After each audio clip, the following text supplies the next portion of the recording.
കാണുന്ന കറിവേപ്പില ഉണ്ടല്ലോ, ഇത് 2 ആഴ്ച മുമ്പ് പറിച്ചെടുത്ത കറിവേപ്പിലയാണ്.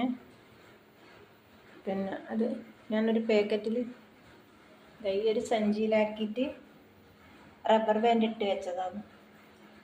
എല്ലാ ദിവസവും എടുക്കും, എന്നിട്ട് പാക്കറ്റ് മടക്കി വെക്കും. റബ്ബർ ബാൻഡ് ചിലപ്പോൾ റബ്ബർ ബാൻഡ് ഇട്ട് വെക്കും, അല്ലെങ്കിൽ മടക്കി വെക്കും.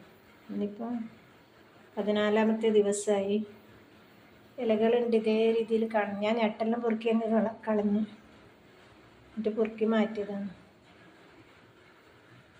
ഈ ഈർപ്പത്തിൻ്റെ അംശം ഉണ്ടെങ്കിൽ ചീഞ്ഞു പോകും. ഇതിന് നനവൊന്നും ഒട്ടും ഉണ്ടായിട്ടില്ല.